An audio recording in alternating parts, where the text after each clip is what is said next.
ஷேய் எப்பா பெஸ்ட்டோ பிரமா குஜராத்து கணக்கு முடிச்சிட்டாரு.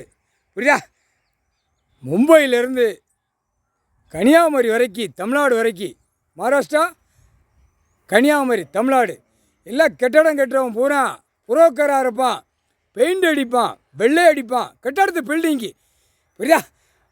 ஒரு பில்டிங்கு ஒரு ஏஜெண்டாக இருப்பான். 10 பேரை மேய்ப்பான், 20 பேரை மேய்ப்பான். ஆணும் பெண்ணும் கூட்டு போய் பூரா சட்டிகளை தூக்கி வச்சு செங்கலை கட்டி படா படுத்துதான் பூமிக்கு உயிரை கொடுத்துட்டாரு. அது எவ்வளோ பெரிய கஷ்டத்தை படுத்துதான்.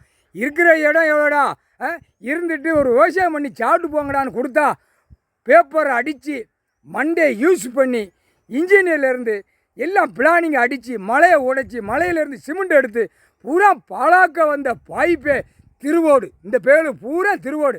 கட்டடம் கட்டுறவன் சட்டியை தூக்கி மண்ணை அள்ளிட்டு போகிறவனுக்கு திருவோடு. புரியுதா? விவசாயம் எது கொடுத்துருக்கு? இந்த விவசாயத்தை மண்ணை சுத்தம் பண்ணி மண்ணுகளை விளைஞ்சி வச்சு சாப்பிட்டு இருக்கிற வீடு எவ்வளவு சிம்பிளாக போட்டுக்கணும். டேரக்டாராக விடிக்கக்கூடாது. ஒரு 3 கழுதை இருக்கும், 2 கழுதை இருக்கும். மானிட பிறவி வீடு 10 சென்ட் 20 சென்டில் வீடை போட்டு கட்டடத்தை கட்டி எல்லாம் அந்த பேப்பரை விட்டுட்டான். டெல்லியிலேருந்து தமிழ்நாடு வரைக்கும். புரியுதா? அதே மாதிரி வெளிநாட்டுக்கார பயலும் பேப்பரை விட்டு பூரா எல்லா நாடு பூரா நாசம் பண்ணுதான். இவனுங்களை கொடுக்குற குடுப்பில் கட்டுறவன் போகிறவன் அவன் பில்டிங்கு டாக்டராக எடுத்தவன். இல்லை நல்லா கேட்டுக்கோ, தமிழ்நாடு முழுவதும் இந்தியா நாடு முழுவதும் கேட்டுக்கோ. தமிழ்நாடு தான் கட்டடம் கட்டுற ஏஜெண்டாக இருக்கணும், தூக்குவார். ஏன்னா ஏஜெண்டாக இருக்கிறவன் தான் உள்ளே மாட்டியிருக்கான் பத்திரம் பதிவில். ஒழுங்காக போ. பத்திரம் போட்டிருக்கான், பத்திரம் கேஸை நீதிமன்றத்தில் வழக்கு ஆடிக்கிட்டு இருக்கு.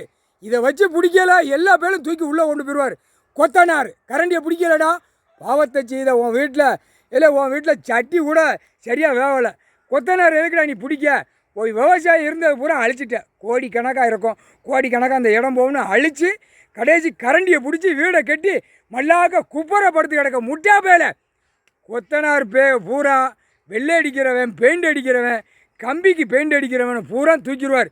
வஜா எல்லாவனும் எங்கே தூக்கியிருக்காரு? இப்போ அரசு போக்குவரத்து கழகத்தில் ஐயா தான் இது அரசு வேலை ஆக்கிறவன் விளையாடுவார். இவனை பூரா இப்படியே போட்டோம், இப்படி இவனை வச்சுதான் தூக்கி அடைப்போம்னு அடைப்பார். இது மாதிரி செட்டி கிராமத்தில் ஆதார கார்டு ரேஷன் கார்டு எடுக்கையில், நீதிமன்றத்திலேருந்து எடுக்கையில் அதிகமாக பில்டிங் இருந்துச்சு. இப்போ அடைச்சான் பார்த்தியா காவல்துறை கல்யாண மண்டபத்தில் எப்படி அடைச்சான்?